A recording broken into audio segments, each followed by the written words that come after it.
y entonces tengo que atender. Pero ya todo va en camino de solución. Gracias a Dios. Las respuestas fueron positivas, las del escrito mío, ya estamos en camino de solucionar. Ok, estamos hablando sobre sala de casación. Si sala de casación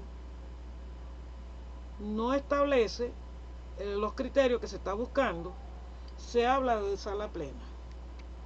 Sala plena, bueno. Si aquella era difícil, esta es más difícil. Pues la sala plena es todo el conjunto de todos los magistrados. ¿Cuántos magistrados tenemos?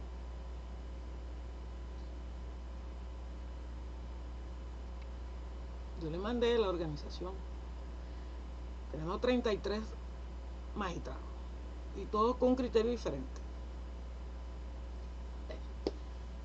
Por eso que digo que muchos abogados no logran llegar por el tipo de caso. Hay caso de caso. Se pueden resolver porque siempre evitamos llegar a casación. Siempre. Eso es. Pero si hay que llegar, se llega. Hay que estar preparado y hay que empezar a estudiar. Tampoco es un tabú, pero bueno, pero es una exige, esa sala exige conocimiento. De verdad que hay que estudiar bastante y hay que demostrar cosas que ya están escritas y están por escribirse. Entonces, basado en eso, hay una sentencia del Tribunal Supremo de Justicia, la número 000397, que fue dictada el 14 de agosto del 2019. Se la dirige a la Sala de Casación Civil, donde se fija un nuevo procedimiento. Acuérdense que el procedimiento que estamos viendo en la vía ordinaria es juris, o sea, un procedimiento realmente no es tan nuevo, pero sí ya tienen varios años. Creo que ya está alrededor de casi 20 años más o menos, sí, 2013, 2010 por ahí empezó, sí, más o menos por ahí. Pero aquí esa sentencia le fija un nuevo criterio a la Sala de Casación Civil, que el cual va a entrar a partir de la revisión de dicho fallo en la publicación de la Gaceta Oficial. ¿Qué dice esa sentencia?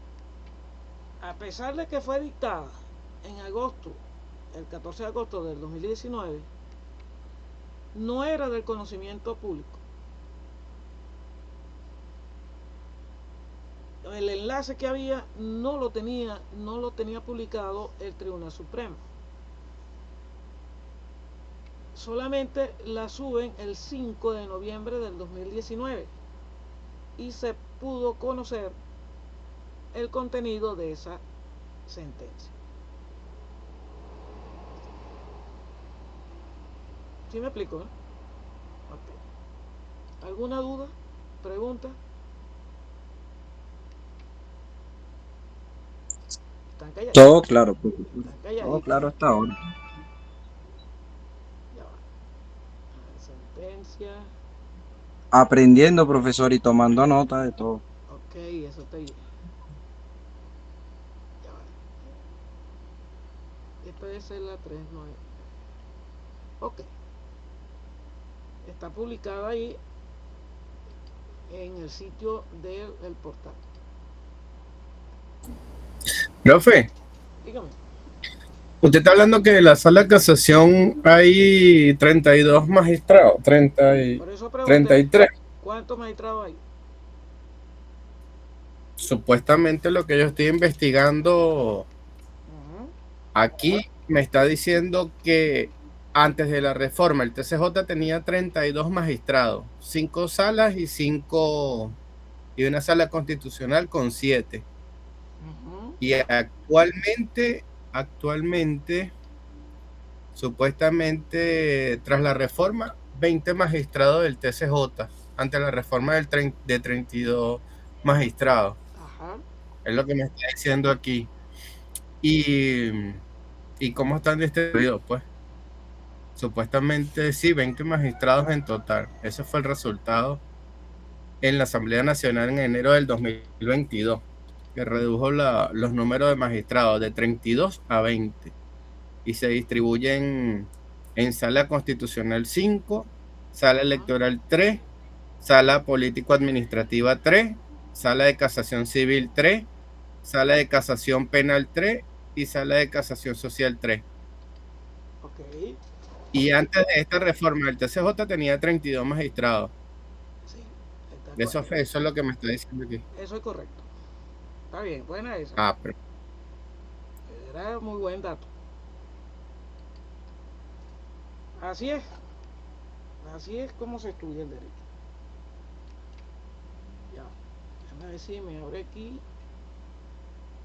Ok, vamos a hacer un ejercicio. No, tampoco van a escribir un ejercicio sobre las resoluciones que dicta el Tribunal Supremo de Justicia, directo a la Sala de Casación Civil. En la resolución 0520, donde resuelve lo siguiente, o el acuerdo, que le ordena a la Sala de Casación Civil que su despacho sea virtual. Fíjate cómo entra ya la inteligencia artificial. A partir del 5 de octubre del 2020, para todos los tribunales que integran la jurisdicción civil a nivel nacional, asuntos nuevos y en curso, la siguiente manera: un despacho virtual de los tribunales que integran la jurisdicción civil. Durante la semana de flexibilización, lo que teníamos de la pandemia, las causas nuevas, dentro del horario establecido, procederá a enviar correo electrónico. Sorteo de distribución. La distribución de solicitudes y demandas se realizará a las 12. No había otra manera. El tribunal que sustancia, que el tribunal del municipio en primera instancia, que le corresponde a la causa, procederá a registrar los libros y realizar la minuta en el diario digital, que van a tener un horario de 8:30 a 12:30. La unidad receptora de documentos, URD, dispondrá la creación de una unidad receptora de documentos integrada por un funcionario con las indicaciones de bioseguridad, el cual descargará de la página web del estado respectivo. Igualmente, la Rectoría Civil de cada estado, con los jueces coordinadores de cada circuito y los jueces unipersonales, implementarán los conducentes para permitir el acceso y revisión de expedientes a los justiciables. Tiene varios ítems, pero la distribución del superior, y vamos a... Y dice: en caso de amparos constitucionales contra actuaciones judiciales y exequatur, el Tribunal Superior que le correspondió la causa procederá a registrar en los libros, realizar la minuta del diario digital, remitiendo vía correo electrónico al peticionante acuse de recibo y notificando en forma expresa día y hora de la oportunidad. Ok, ¿por qué traigo a colación esto? Por eso el ejercicio. El tribunal a partir del 2020 está haciendo esta práctica, porque la están haciendo. Notifica por correo. Por ahí hay una presunción: si el documento no tiene firma, es válido.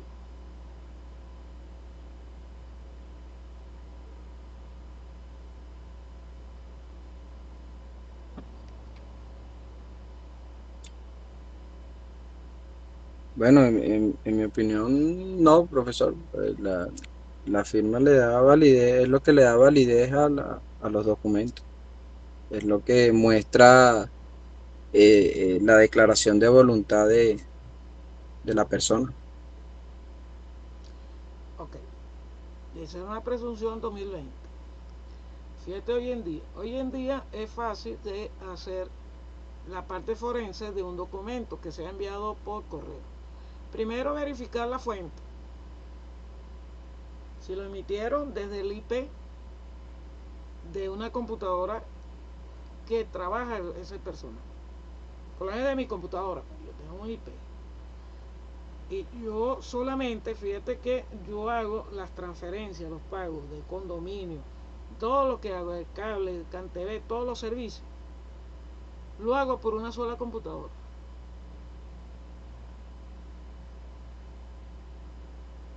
y dejo esa traza. No me van a buscar que la hice de otra computadora. Y los bancos lo veo por una sola computadora. Eso es seguridad. Entonces, el tribunal dice, la resolución establece que se debe hacer notificaciones por correo electrónico. Y da la plataforma, ya tiene una plataforma Yuri, ya hace otra plataforma y se va ese correo. Pero ese correo va señalando que el día y hora y la clave de acceso para hacer la audiencia. Otro factor que influye muchísimo es cuando se está realizando la audiencia telemática, se va la luz. O sea, no hay una garantía como tal. Sí, yo te cumplo, pero se va la luz. Pero se va la luz y puede ocurrir dos casos. Uno, que la parte que está hablando, que la parte de la defensa o la parte acusadora, está desvariando. Cuando se va la luz, se restituye, le dice, bueno, la audiencia hasta que venga la luz o el siguiente día. Al siguiente día, él se da cuenta de ese error que está cometiendo y modifica lo que está hablando. Es una ventaja para el que está en ese momento. Si esa audiencia es presencial y el abogado está haciendo las del que no debe, eso se quedó ahí. ¿Sí lo ven? Pero ya por telemático le puede revisar. O el juez decirle al juez, mira, pero él, toda la parte que dijo, pero se fue a la luz y él dice, bueno, se me olvidó. Pero el tribunal dirá, uno le dirá al tribunal que de acuerdo a lo que él planteó antes que se fuera a la luz, sí quedó registrado. Posible, hay que asegurar esa prueba. Esa es la fuente que hay que asegurar. Porque en este mundo informático hay mucha gente extraña que hace unos beneficios extraños. Uno no sabe. Entonces, hoy en día se aseguran la fuente. Es lo mismo que el WhatsApp. Todo el mundo escribe en el WhatsApp. Cualquier cosa. ¿Es válida esa prueba? ¿Es válida al momento de la prueba?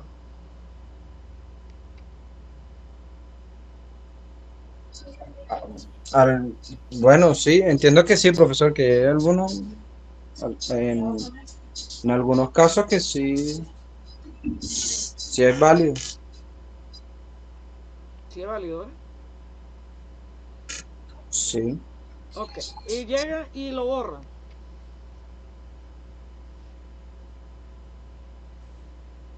Es válido, pero lo borraron. Profe, Ajá. permiso, buenas tardes.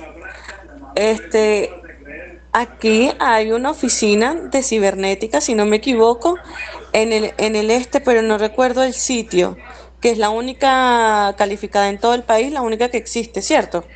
Cierto. Ok. No recuerdo el sitio exacto donde queda. ¿Será en Boleíta? No recuerdo bien. No sé. Ese es el Ministerio de Ciencia y Tecnología. Ok. Y la dependencia de la Superintendencia de Certificados Electrónicos y Firmas Electrónicas, SUCERT. Ok, y por ahí sería una opción de, como dice Manuel, obviamente funciona como prueba, pero tendría que pasar por ahí para que sea válida, ¿no? Y cualquier cosa recuperar esos mensajes. Sería una posibilidad, ¿cierto? Sí, pero hoy en día, como el derecho digital, y esa es una de las cosas que yo quiero alcanzar en la universidad, dar derecho digital, ya sea en diplomado, ya se me ocurrirá. Hoy en día, por la parte forense, se ha avanzado mucho en el WhatsApp, que a pesar, aun cuando lo borren y desaparezcan la prueba, hay un código llamado el código hash, que ese código queda una vez que sale el mensaje, así lo borre, la empresa Meta mantiene ese código en su soporte. Puede estar dentro del teléfono de la persona también. Tal vez lo bote el teléfono, sí, está bien, válido. Pero Meta mantiene eso por un código hash, que esa es la práctica forense. Fíjate a dónde todo lo que se ha dimensionado hoy en día.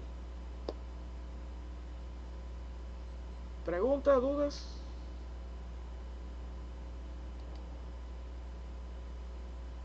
Okay. Todo muy claro, profesor. Ok, fíjese, ahora vemos la redacción de escritos y solicitudes para la justicia penal. Aquello que mi amigo Herrade, que es penalista. Todos nosotros somos penalistas. A mí me gusta el derecho penal, sí me gusta. De hecho, no lo he abandonado. Por doctrina no lo he abandonado. Pero el ejercicio sí es verdad que no lo he mido. Pero es muy completo. Ok, ¿cómo se redactan esos escritos y solicitudes para la justicia penal? Aquí es diferente al proceso civil, ¿verdad? El proceso civil son las partes que lo escriben, que lo redactan, los introducen. Aquí es el Ministerio Público, que le inicia con una denuncia o inicia con una investigación. Por ejemplo, una denuncia de maltrato hacia la mujer o hacia el hombre. Está difícil, el hombre, uno siempre oculta el maltrato. Porque si lo descubren los panas, bueno, el sancocho es grande. Pero bueno, ese maltrato puede llegar a través de una fiscalía. La fiscalía activa lo que es SPC, la parte forense. Se hacen los estudios forenses, ya sea por cualquier cosa, maltrato, por las redes, por cualquier elemento. Hoy en día están en proyectos, muchos proyectos que están protegiendo a ese particular de las redes sociales y de la inteligencia artificial. Ojalá que se logre buena voluntad política y logre aprobar la Asamblea Nacional y que saquen esa ley a la calle. A mí me llegó la lista que está en esa cola para que los diputados hagan el trabajo que deben de hacer. De verdad que si se logra, se consolida muchísimo todo lo que es el derecho digital aquí en Venezuela. Ok, ese ministerio público, a través del artículo 308 y 309 del Código de Procedimiento del Código Orgánico Procesal Penal, establece lo siguiente. 308.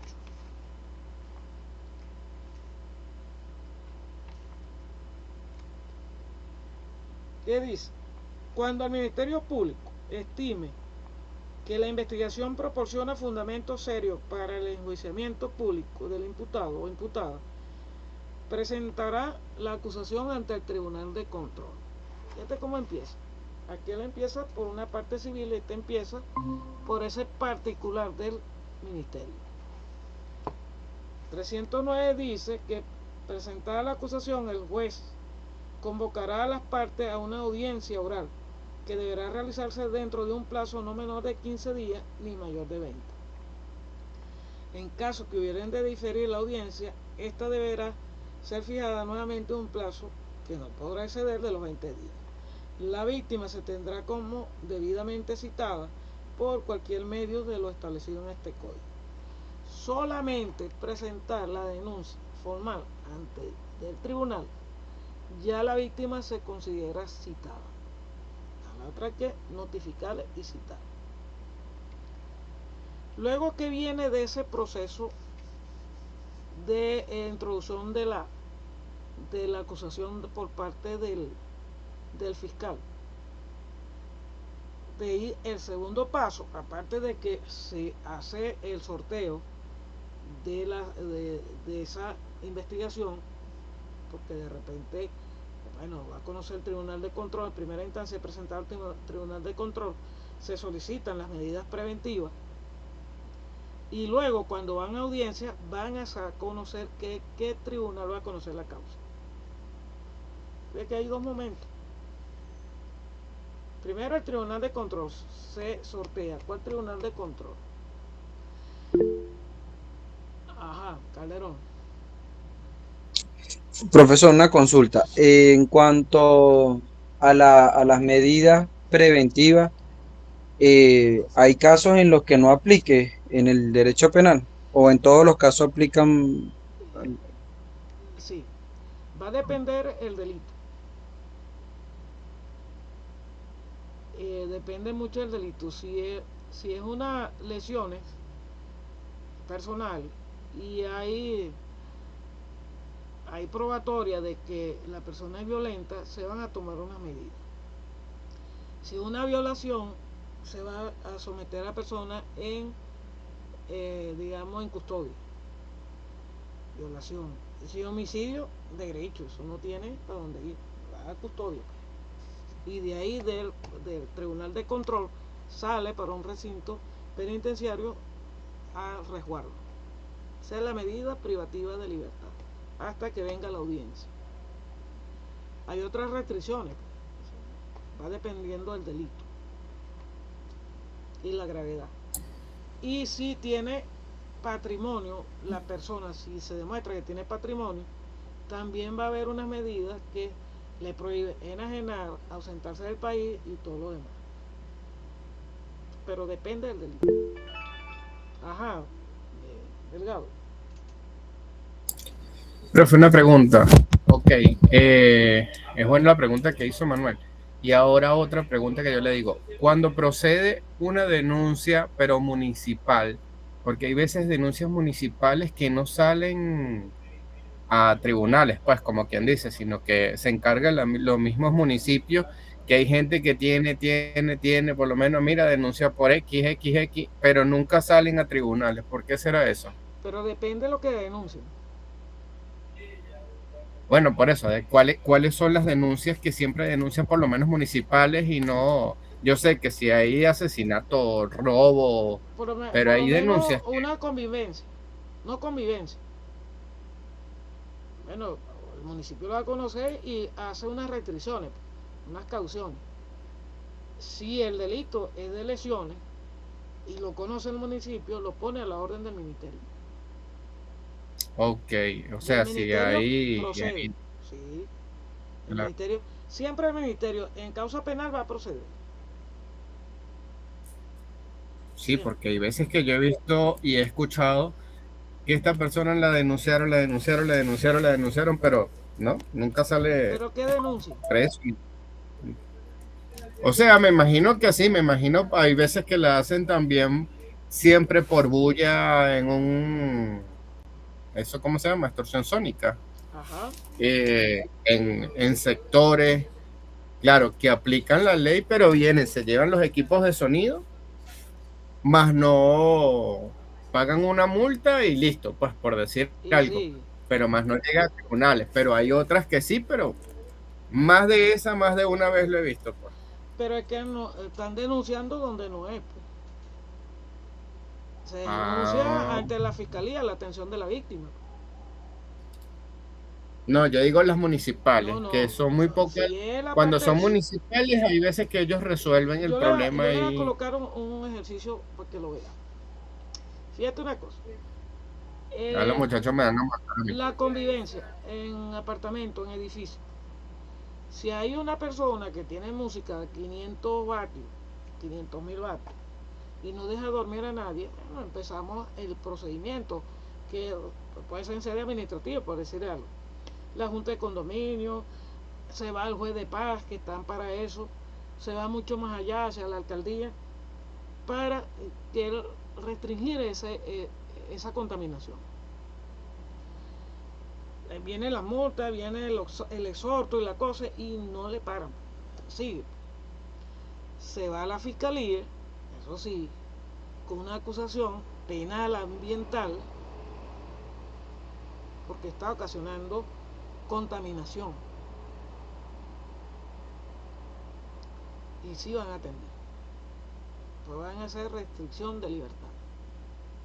Y los preparo para demandar civilmente por daños a los oídos. El médico dirá hasta qué magnitud tengo yo eso. O sea, aquí se acomoda o ve. Y eso es algo que se debe de hablar con los vecinos. Yo por lo menos, ya sé aquí que en mi edificio quien tiene música alta son un chamo, 15 años más o menos. Y cuando está ahí, bueno, empieza a las 10, ya a las 12, bueno, ya apaga la música. Permitido. A la 1 están tocando la puerta. Policía. Convivencia. Dígame. Profe, ¿cómo está? Bien. Mire, bueno, también yo digo que, o lo he pensado bastante durante bastante tiempo, ¿no? Ujú, Que hay que pensar, como dicen por ahí, que donde terminan mis derechos comienzan los del otro, ¿no? correcto. Porque si estamos aquí, por ejemplo, yo vivo en un conjunto residencial, Ujú, entonces, póngase que yo tengo una hija y esté aquí y se vea para la ventana del frente y alguien de allí viva solo, que es un hombre en este caso, y se la pasa desnudo en su casa. Entonces allí entramos como en un conflicto, ¿no? Porque él está dentro de su casa, pero tiene visibilidad a la mía, ¿no? Yo no tengo hijas, estoy poniendo un caso hipotético, ok. pero lo he pensado bastante porque entra en un conflicto bastante fuerte, ¿no? ¿Qué opina usted de eso? Mira, lo primero que hay que hablar con esa persona. Está en su casa, pero tiene una exposición, que cierre la ventana. Claro, yo Profesor, lo digo es porque debe suceder muchísimo, ¿no? Debe Sí, suceder muchísimo. Y entonces, bueno, la gente está como que, ajá, pero ¿por qué yo tengo que cerrar mi ventana si yo estoy en mi casa? Y entonces el bueno, es vecino debe pensar como simplemente, que, bueno, si hay niños, se le acusa de pedofilia. Más nada. hay que buscar la manera entonces. Claro, no es un choque, La ajá, vuelta, ya, como dicen está por ahí. bien. El tipo, qué sé yo, estaba en una situación con su esposa y salió así, bueno, pero es permitido, está bien. Pero si lo hace de manera recurrente y artera, ya eso hay que ponerle el ojo. Porque ahorita, a uno le profesor, pasa, pues uno está en la casa y está en una situación y sale desnudo a la cocina. Pero uno no sabe si allá arriba están viendo, uno no sabe. Pero si uno sabe que lo están viendo y lo hace recurrente, ahí hay problema. Ajá, así es, profesor. Yo quería aprovechar el caso que puso Christopher, porque ajá, este, a nosotros nos pasó algo similar acá en la casa. Este, que bueno, sin entrar mucho detalle para no exponer la situación personal que estaba ocurriendo en la casa al lado, pero lo cierto es que el ruido fue, o sea, como que si estuviésemos en un hotel más bien. Entonces, claro, este, conversamos con la persona. Yo abordé al caballero de la casa y conversé con él. Claro, él estaba bastante apenado. En este caso, gracias a Dios, fue así que lo recibió de buena forma, en el sentido de que fue receptivo, no se puso grosero ni nada por el estilo, sino que más bien se sintió vergüenza por eso. porque yo le dije, mira, o sea, no es que yo quiera satanizar el tema, o sea, Sí, hay pareja, tenemos intimidad, pero tenemos chamos, recuerda que lo que nos separa es una pared y bueno, ser cuidadoso, porque es un tema hay que tener cierto grado de pudor hasta en eso cuando vivimos en edificios y todo el tema. Y bueno, este fue incómodo, evidentemente, pero parte de las cosas que realmente pasan. Pues como ahorita que Christopher lo mencionó, yo digo, bueno, ¿será que Christopher vive aquí en el edificio? Porque sería Christopher. No, no, Christopher, no, no, no, no. No, no, no, pero pasa, pues, Este, pero uno como padre tiene que estar alerta, pues. Uno no sabe, pues. Hay tanto enfermo y tantas cosas, uno no sabe. Pero hay cosas que uno puede percibir, pues. O sea, no está peleando con todo el mundo. Es una situación, se le fue de la mano, pues. Un momento de emoción. Y, claro, y voy a la cocina y tú no estás parado ahí, no sabes quién está. Pero si hay recurrencia, horas exactas, que va a estar esos niños allí y se hace la persona, se hace el payaso, sí, hay que ponerlo en el circo. Hay que ponerlo. porque, profesor, de hecho, los negocios que venden juguetes sexuales y ese tipo de artículos, de hecho, tienen ciertas medidas por el Claro, respeto exactamente a la moral y la buena costumbre claro. y, o sea, tiene permitido comercializarlo, pero no exhibirlo de una manera que, o sea, que esté ahí a la vista de todos a simple vista. Sí, es O un sea, hay un tema, tema ahí. es un tema. Ujú. Y hasta cultural, pues. Ok, fíjese una cosa. Ok, el fiscal introduce la denuncia o lo que él recibió. Una investigación, una denuncia. Y eso se transforma, en una vez que admitido, se transforma en una querella. Fíjese una cosa, en civil es una demanda, un litigio. Esto es una querella. En penal, la querella. La querella de la víctima es que es una forma o modo de proceder para dar inicio al proceso penal. Y lo ejerce únicamente la persona, sea natural o jurídica, con calidad de víctima de algún delito, lo cual la convierte en la parte querellante. Y el victimario es el querellado.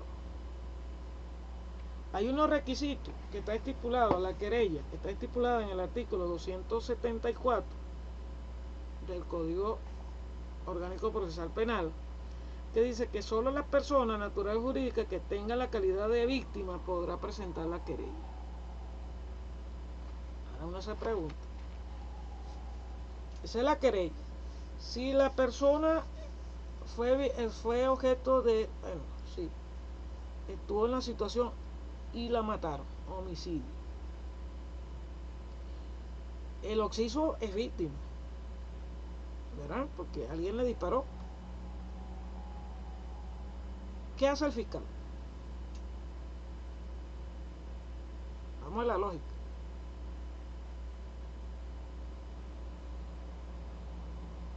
Poner al Ministerio Público al tanto y a la orden en este caso, del que cometió el homicidio. Uh-huh. Dígame, Robert. Se querella contra el victimario, ¿no? Exacto. Porque es una particularidad, es una acción pública, ¿verdad? El fiscal asume la defensa de la víctima. Pero si la víctima está viva, ¿quién asume?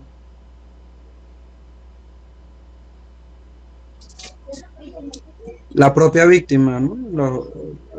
La propia víctima con el fiscal. Correcto. Porque siempre va a ir el fiscal. Siempre. Ok, el 275 dice que la querella se propondrá siempre por escrito ante el juez de control. Siempre va a llegar allí. Pero no es que hay una tablilla juez control, no. Hay varios. Está el tribunal de control primero, está el segundo, tercero, cuarto, quinto, sexto. Y esa causa va a ser sujeta a sorteo. ¿Sí? Y va a conocer, pero eso como de acción pública, eso es rápido. La querella que contiene nombre y apellido y edad y estado de profesión, domicilio de residencia del querellante y sus relaciones de parentesco con el querellado. nombre y apellido y edad, domicilio de residencia del querellado o querellada. El delito que se imputa en el lugar del día. Una relación específica, fíjate que llega el Ministerio Público del Homicidio, llega a 6CPC, el 6CPC hace el levantamiento forense e instruye el expediente el fiscal. La víctima no tiene ni idea de lo que va a pasar ahí, ni vivo ni muerto, no tiene idea. Solamente el fiscal guía, los guiados. Entonces, como abogados defensores, porque ya la víctima con el fiscal se convierte en parte acusadora, ¿cierto? Y el victimario es la defensa. Entonces la defensa va a querer ver esas actas policiales y todo ese procedimiento que hubo antes de llegar allí. Y si una querella por lesiones y están vivos los dos, bueno, igualito se van a hacer las cosas. Siguiendo ese criterio establecido por sentencia y lo que establece el artículo 26, que es la tutela judicial efectiva de la Constitución, y el artículo 30 de la misma Constitución, es de cómo se va resolviendo, que es diferente al procesal civil. 30 dice: el Estado tendrá la obligación de indemnizar integralmente a las víctimas de violaciones de los derechos humanos que les sean imputables o a sus derechos habientes, incluido el pago de daños y perjuicios. El Estado adoptará las medidas legislativas de otra naturaleza para hacer efectiva la indemnización establecida en este artículo. El Estado protegerá a las víctimas de delitos comunes y procurará que los culpables reparen los daños causados. Esto es una condición dentro de las constituciones. Dígame.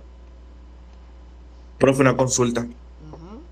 En este caso, si la víctima principal muere y los padres vienen siendo víctimas secundarias, ¿cierto? En este caso, los padres se pueden querellar contra el victimario, No. siendo víctimas secundarias.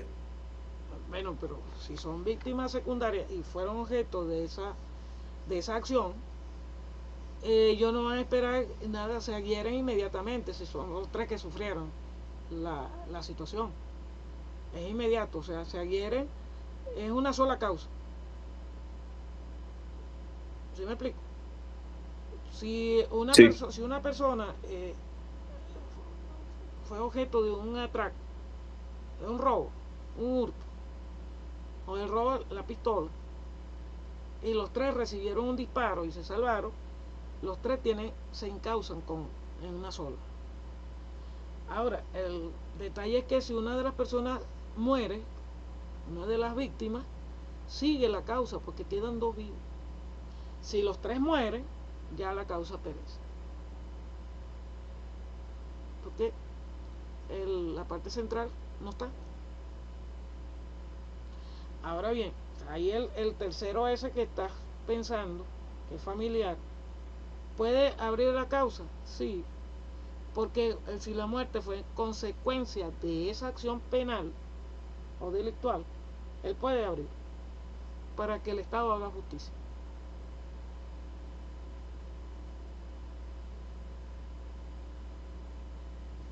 Pero eso lo van a saber a profundidad en derecho penal. Aquí nosotros estamos la acusación privada y la oferta de prueba. Toda persona puede interponer la denuncia siempre y cuando se acoja con lo dispuesto en el artículo 25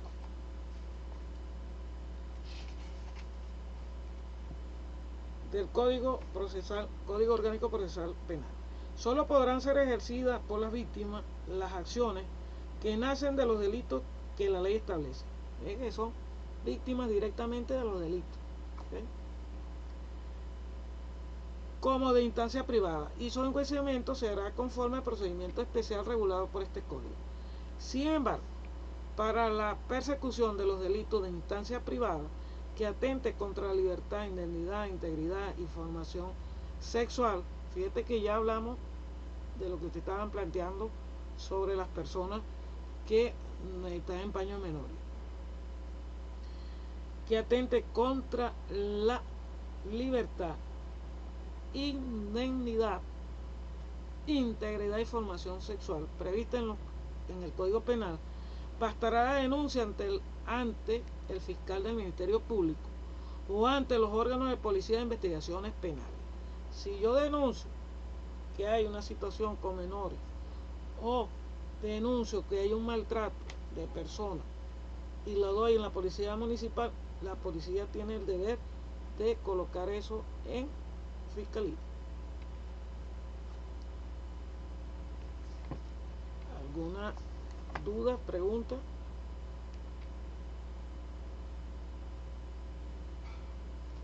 Ok, fíjese una cosa, el amparo. El amparo es una acción extraordinaria, ¿verdad? Está fundamentado inicialmente en la Constitución, en su artículo 27, ¿verdad? Que dice que tenemos derecho a interponer nuestras... El 27 dice, lo leo: toda persona tiene el derecho de ser amparada por los tribunales en el gozo del ejercicio del derecho y garantía constitucional. Todo, hasta el ámbito académico, el ámbito de trabajo laboral, todo tienen que ampararlo ese 27. Para restablecer por vías procesales los derechos que fueron realmente violentados.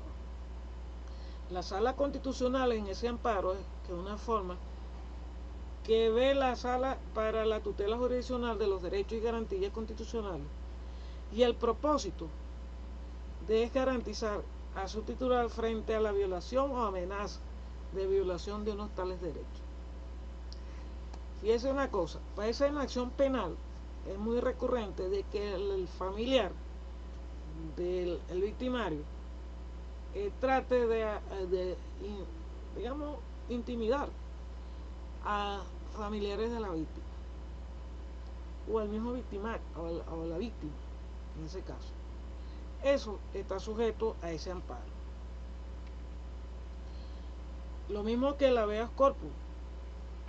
Hoy en día, en la parte de mensajería, WhatsApp, Facebook, Instagram, todo lo que tenemos de herramienta electrónica, se ha puesto de moda el habeas data. El habeas data está consagrada en el artículo 60 de la Constitución. Este habeas corpus es una garantía judicial que es poner a disposición de los jueces la persona, el habeas, el cuerpo, para que decrete la libertad. ¿Cuándo sucede esto? Eso en penal sucede cuando la persona ya ha cumplido con ciertos aspectos o no tiene culpabilidad y está detenida. Ese es un procedimiento que es menos formal, con actuación inmediata por parte del juez, y lo expresa la Comisión Interamericana de Derechos Humanos, que ahí va a estar preso porque no tiene pena. ¿Alguna duda? ¿Pregunta? Fíjense, nos queda un solo tema, que es todo el procedimiento penal. Hablamos de procedimiento civil, lo que denomina el trámite procesal penal. Ya vimos una parte del inicio. Nos queda ver la fase preparatoria, inicio del proceso, la investigación de oficio. Ya vimos un poco la querella, la fase intermedia, el juicio oral, la sustanciación del juicio, la sentencia. Eso lo podemos ver el próximo miércoles 18. Ya es la penúltima clase. Y ahí tenemos el examen y luego la presentación del proyecto. ¿Dudas? ¿Preguntas? Todo claro, profe. Así es. Entonces, de verdad que muchas gracias por haber asistido. Tranquilo, siempre a la hora. Gracias a usted. Y bueno, buenas noches.